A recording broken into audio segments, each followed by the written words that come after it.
මොකද මං අඟුරුවදින සේවකයෙක් හැටියට 1956 මං ගල්කිස්ස හොටලේ ආවේ කුලිකාරයෙක් හැටියට. එතකොට මට හරියටම 20යි. කසාද බැදලා. ඒ 20 තමයි ගල්කිස්ස මහ හොටලේට ආවේ අඟුරුවදින්න. එතන ඉඳන් අද වෙනකන් ඒ ස්ථානේ මගේ.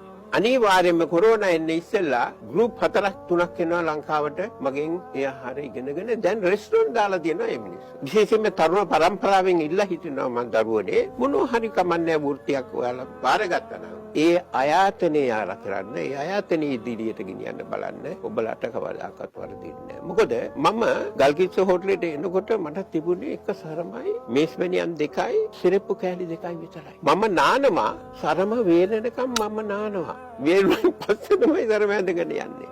ඉන්න තැනක් තිබුණේ නැහැ. පොල්ලතු අනුන්ගේ ඉදමක පොල්ලතු මඩුවක බංජීවත් වුණේ. අද මට ගෙවල් තියෙනවා. ගෙවල් දෙකක් තියෙනවා. යාන වාහන තියෙනවා. කොහෙන්ද මේ පබ්ලිෂ් කරන්න නෙවෙයි ආයතනෙන් දීලා තියෙන්නේ. ඉතින් ඒක මම විශේෂයෙන්ම මම ඒ ආයතනයට පින් දෙනවා. මම කවදා හරි මේ ආයතනෙන් යනකොට මමයි මගේ හාමිනේ යවිලා බිල්ඩිමට දන ගහලා වැඳලා අවසර අරන් තමයි මම උතනින් එළියට බහින්නේ. අවුරුදු 66ක් කියන්නේ පොඩි කාලයක් නෙමෙයි. ආයතනයක් තුල අඟුරු අදින්න ආපු කොළු ගැටේකට පුළුවන් නම් කල්කිස්ස මහා හෝටලේ ප්‍රධාන සුපවේදියා වෙන්න. කලපුරුද්දෙන් පළපුරුද්දෙන්ද ගියේ ඉගෙනගෙනද ගියේ කොහොමද ගියේ ඒ ගමන? පළපුරුද්දයි අත්හදා බැලීමයි ඒකම ආයතනයේ ඉදිරියට ගෙනියන්න විශේෂයෙන්ම මම විශේෂයෙන් පින් දෙනවා සෑම මාධ්‍යයකටම මේ මාධ්‍යයක් මට ආධාර කරා. මම මේ කුස්සියේ වැඩ කරනකොට මට මගේ අධ්‍යාපනය වැඩි කරගන්න මම සුද්ධෝගාවට ගිහිල්ලා බලහත්කාරයෙන් ටෙරස් එකේ කතා කරනවා. ඒක භාෂාව දන්නේ නැහැ කියන එක ප්‍රශ්නයක් වුණාද එතන? කිසිම ප්‍රශ්නයක් වුණේ නැහැ.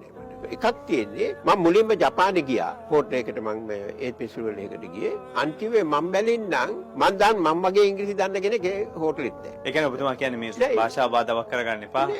රැකියාවට ආදරය කරන්න. ඉතින් මං ගියා නම් කාටද යන්න බැරි. මං ගිහිල්ලා පෙන්නුවානේ කිසිම ප්‍රශ්නයක් නැහැ කියලා. රට ගැන නම් හරි දුකක් හිතෙනවා. අපේ මේ රටට මොනවද වෙන්නේ කියලා දුකක් හිතෙනවා. මොකද මං කිසිම දේශපාලන පක්ෂයකට නැහැ. එහෙම වියතුත් නැහැ ඔබ පොදු ගෞරවනීය. ඒක තමයි. නෑ ඒක කිසි දෙයක් නෑ. ඉතින් මේ යන විදිහට මට විශාල බයක් දුකක් සංකාවක් තියෙනවා. ඉතිහාසය කරන්න තිබ්බනම් රට ගැන හිතනකොට රටේ වෙන්න තිබ්බනම් විය යුතුව තිබුණු දෙයක් විතර ඔබතුමාගේ මතය මොකද්ද වෙන්නේ? අනිවාර්යෙන්ම ගොවිතැන.